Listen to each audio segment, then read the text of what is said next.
Hello, welcome back to Undisputed Boxing. I'm delighted to be joined by Rick. He's back. We obviously missed each other on the Garcia Campbell prediction and review. I had to fly solo on that one, but pleased to announce he's back. So we're going to do a quick review on that, and then just a general review on the lightweight division, and then we'll do a quick boxing news video, which is going to be tough, I think, because the boxing news is kind of a bit dry at the moment. But Happy New Year. And yeah, we never got a prediction from you actually on the Campbell Garcia. What was your sort of prediction? Well, I lean towards Garcia, and I probably said I thought points. I think it was the common sense view, really. Campbell has never been stopped before. I don't think. No. I think he's been put on the canvas before, but I don't think he's been stopped before that. So yeah, I mean, the result, it was a surprise. It was the way it panned out was a bit of a surprise. I didn't expect. I expected that outcome in terms of Garcia to win, but not by KO, and I didn't expect him to kind of win off the back of being down himself. So that was quite a big surprise. But he's obviously the real deal. He's done something that others haven't, and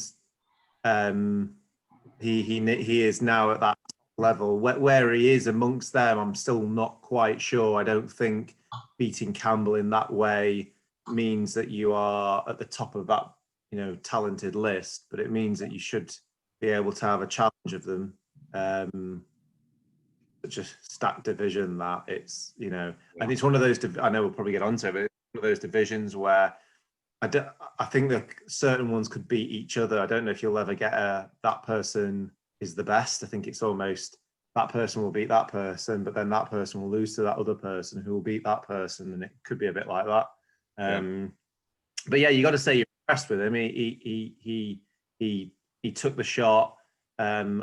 He seemed to come in like overconfident, like he was so much better than Campbell, and I think he got a bit of a sting for that. But sometimes you think to yourself, oh, the fact they got knocked down and they got, it shows that they can be hurt, is a black mark against them. But then you could go, well, it takes a lot to kind of get knocked down and come back up and win. It's a bit like with the Joshua against Klitschko. It's his first time he'd been knocked down. And everyone, some people who don't like Joshua go, oh, well, it shows he's a bit chinny. And then the ones that really like him go, well, look, he got back up after a heavy knockdown and still won. That takes a lot. So it depends how you see those things. But, I think you take away that Garcia has got not an iron chin, and we know that now. But he's got balls, and he got up and went at Campbell. He's got quite a strange style, I think. He really goes for it, and he doesn't look like he hits hard, but he does. It's strange. And he's one of those, his style doesn't look like it would work, but it just seems to work. And now he's done it on Campbell. You say it's worked at a very high level. But I think he's there to be hit as well. So I still have big question marks really against those others. I think I've probably got. He's answered many. He's answered some questions that says to me belongs there, but then there's new questions that makes me wonder if he should be there against those ones. I just think if that was Tank that landed that, would he get up? And I've always thought that though Campbell isn't, and he's not been finished before. I think he's not got an iron jaw, and you don't see him in many wars. He's got relatively good defense and doesn't take too much punishment, but you have seen him hurt before. He just seems to be able to get away from it. He didn't this time, and took that body shot.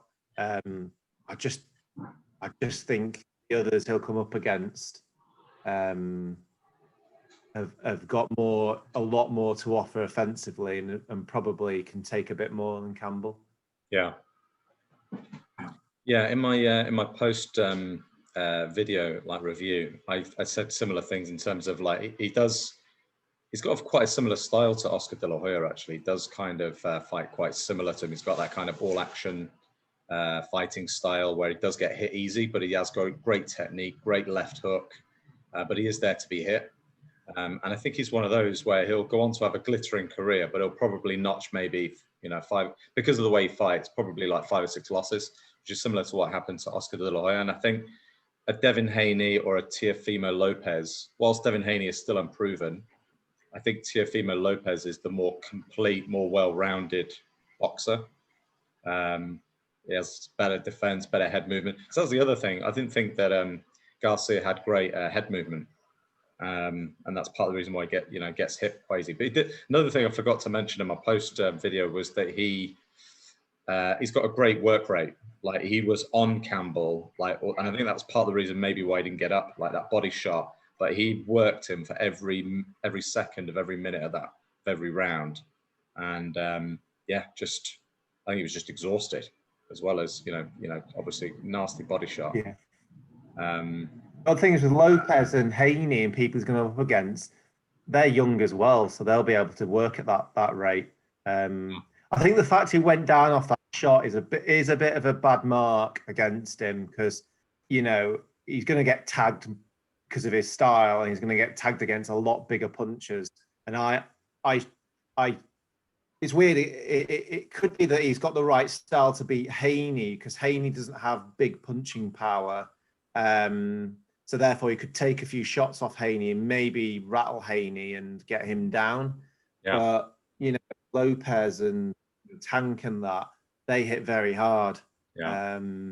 I don't know. I just think he'll get clocked off them a couple of times. And he didn't go into his shell against Campbell, but I think if he got clocked off one of those two and then got followed up, it'd be a different story. Well, that's one thing that Campbell criticized for, is that he didn't when he got the knockdown, he didn't go for the finish. He was too cautious. But I actually think you just got to give credit to Garcia, because he got up and he actually fought back. He didn't go on the ropes. He didn't go defensive. He was throwing bombs back, and got his way back into that round. And I think one of the judges actually scored the round 10-9 to Campbell, even though he got the knockdown. So they're saying that Garcia got knocked down, but he actually won the rest of the round. So, yeah. But it'd be interesting to see, what does happen next. I think Devin Haney, whilst he's the mandatory, I think it doesn't look like the Devin Haney fight is going to be next. But interestingly, they've fought 3 times in the amateurs, and Garcia won the first one, and then Garcia won the second one on a split decision, and then Devin Haney won their last one. So I don't know if that's maybe a psychological thing in Garcia's head that Devin Haney won there last time, so maybe Devin Haney's progression is kind of more on the ascendance than Garcia. I don't know. I think they're doing what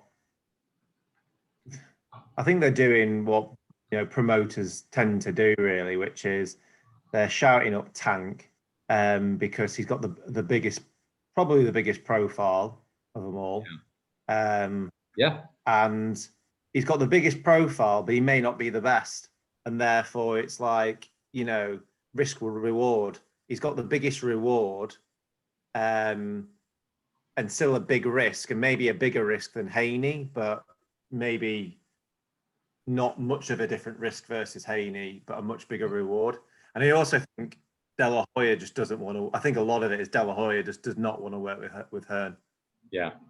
I think Canelo stuff, he's pissed. He's left De La Hoya, and now he's kind of working with Hearn. I think that will really piss him off. And I think there's a thing where, if he was to lose to a Hearn fighter, that's another factor. He'd rather him lose to another one than that. I think a lot of it is just shenanigans with the thing, and Garcia would just be doing what he's told. He's got absolute control over Garcia. I would have thought, De La Hoya, and that may run out in 5 years, like Canelo. But at the moment, he's saying things like he's going to be 10 times bigger than Canelo in terms of popularity. I know he's got all the Instagram stuff, but I don't know. I've picked up on that dynamic as well between Oscar De La Hoya and Eddie Hearn. There's definitely something, and that's the one thing that a lot of people seem to be overlooking. They're getting excited about these lightweights in the lightweight division, but Haney is with Hearn, Garcia is with Oscar De La Hoya, and Teofimo Lopez is with Top Rank and Bob Arum, and Tank is with Mayweather. And I just actually can't see. I can't see any of those fights happening this year. I think they'll all go in their separate kind of direction, and we'll just be talking about it. I'd be because Garcia maybe because he's on without a belt. Yeah, Garcia doesn't have a belt, but you could actually argue that Garcia, because of the following that he has and the popularity, Instagram followers, he's talking about being the A side if he fights any of these guys, and I just don't think that's going to fly with the others. And I don't know. Yeah, no, but I think I know what you're saying, and you're right, but I think when you're not even won a world championship, all your supporters are going to be, well, you got to go for one of the belts. Yeah, you've got to take one of the belts. If you've got a belt and then you want to fight someone with another belt, you can then bullshit and go, oh well, we can't agree and all that. But I'm still world champion. You can't even say that. So I don't think he's quite in like the position that you've got Crawford and Spence. Do you know what I mean? Not. You're almost saying that's how it could end up, and I think you're right with all the others. Garcia is the only one where, in a year's time, if he's not a world champion or fought for a world title, everyone will be asking what the hell's going on. Yeah. And unfortunately, he's got a big risk with whoever he gets in the ring with. Yeah. I mean, who's got what belts? Hayes got WBC. What's Tank got?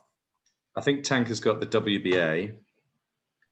And I'm going to have to do a quick fight news rankings and I think Teofimo has got IBF, and his WBC franchise because that's what they elevated Lomachenko to. We should know this, shouldn't we? WBO. So Lopez has got WBO, IBF. Yeah, so all the four belts are amongst those three. Yeah. So yeah, but the other thing as well with Garcia, it was entertaining.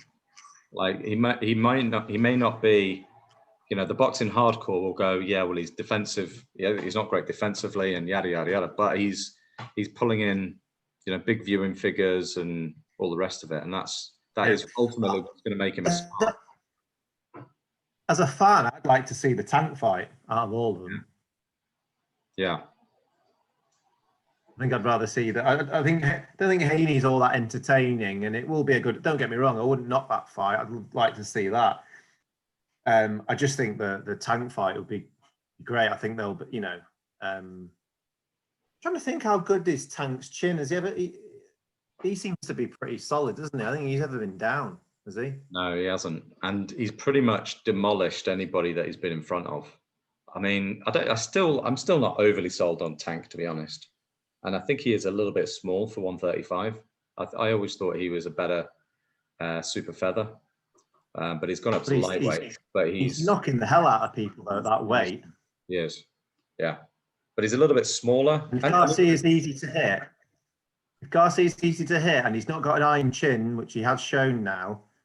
I'd go on Tank. I mean, the thing is that De La Hoya could be doing now. He could just do a year of wafting him and building up his thing and giving him someone else to kind of run over and that. But they're going to have to take the plunge sooner or later, unless they're waiting for someone to vacate and move up. Yeah, potentially. I mean, I do think that Ryan Garcia is in very good hands with Oscar De La Hoya because, I mean, Oscar De La Hoya does get a lot of stick in, sort of the boxing community, but Canelo is, by far the biggest star in boxing at the moment. And Oscar De La Hoya and Golden Boy have had a lot to do with that. They've built him from almost kind of ground zero. Doesn't speak any English, and he's the biggest star in American boxing. You know that you've got to put a lot of credit has got to go to Oscar De La Hoya for that. So you've got to think with the ingredients of that machine and Ryan Garcia, who is in a TV show. You know, it might not be everybody's cup of tea, but he's got all of those Instagram followers. He's got a huge following. You know, looks good, speaks well. You know, he's pretty much got it all. So you could see in the next 3 or 4 years he could be America's next biggest, pay-per-view star. He might be the next one. I struggle to see how be bigger than Canelo because I don't think he's good enough. I think Canelo is there because of, yes, gold more than that, but he's absolutely awesome. He's fought at loads of weights. He's got knockout power all these weights, and he can take a hell of a shot. And he's got great defense. You know what I mean? He's got everything. But I think Garcia, unfortunately, because he's in a very, very stacked. Yeah. You know, if he was in like a very weak division and he could go in and go, right, grab a few belts, then go up a division and then take on some of these lot. You know what I mean? I could understand it. But I think he's going to have to be in a really, really tough fight to even win his first belt. So I think that's going to be his problem. I don't think he's as good as Canelo, and I think he's in up a lot harder opposition just to win his first belt. Yeah, maybe. But maybe. What you're saying, you know, he's got. I know he's got Instagram followers and he, you know, and all that. But and I do think he's good. He's gone and done that to Campbell, but I just think can't see him doing that against the others. But we'll see. Yeah. What do you think about Campbell then? I don't know, really. I mean, a lot of people. It's funny, isn't it? How like Kell Brook loses to Terence Crawford, who's arguably, you know, in the top 3 pound for pound, and they go, "Oh, he's rubbish. He's done. Retire." And there's similar kind of noises, you know, coming about. You know, Luke Campbell going, you know, he's still lost to an awesome fighter, but he's 34 this year, Campbell. I mean, he looks 13, but he had a extensive amateur career and he's had a decent career. I think they're talking about him staying at 135, and I think it'll just be one of those. It'll be a gatekeeper because it is. I mean, we've not even talked about Lomachenko, who's still at lightweight, and he's not going to be going away anytime soon. Kambosos, you know, it's a stacked division. I don't see. My opinion, if I was, you know, as luck would have it, been managing him, I'd be looking to step him up to, because he's pretty big at the weight, step him up to light. He's at 140. He's just going into another tough division. He is, but Josh Taylor and Jose Ramirez are very likely going to have a unification fight, and then as soon as they've got a unification, then they're going to step up, and then the belts become fragmented. And then he'll probably be in prime position for like maybe WBC to fight for a vacant belt. Yeah. I mean, sometimes people just time it right and they walk into a division, win a WBO, they tick the world championship box, cash out on a unification and then retire. That might be the game. Yeah, maybe. Okay. What do you reckon? What would you do if you were managing Campbell? Yeah, and I'm not so sure about. I don't know how he is with his weight, but he does always look a bit big. I think he's got like a bigger frame. It's just going up to that weight. You're right. You know, it is pretty stacked. But you know, if you feel that if it's true that those two might step up, you know, it's not a bad time because you'll want to step up that weight next year, or sorry, this year now. And probably have 1 or 2 fights at this weight and then go for a world title, which takes you to 2022, by which time you might get an easy shot. Yeah, for sure. So I'd probably do that. I'd probably agree. Because at the end of the day, if they don't step up those two, you fight one of them, you fight Ramirez or his name, the Scottish guy. You just mentioned him. Josh Taylor. And that's a big money fight. And if you win it, amazing, but it probably wouldn't. But it's another big money fight. I mean, you'd think Campbell has made enough now to retire quite comfortably. He's not like a mega money, but you know, he's done very well. boxing, I would have thought, because he's had 3 pretty big fights, and he's been on a lot of undercards and stuff. So if he had 2 simple fights and another big-ish one, especially against a Josh Taylor, you could get a good crowd for that and potentially pay-per-view it in terms of for him to retire on. And then at that stage, you'll be getting close to 35. Yeah. Yeah, that would be, yeah. I agree. I think a run at light welterweight, I think that would be the move. All right, cool. That's the lightweight discussed. Let's wrap it up. All right, thanks everybody for listening. Okay.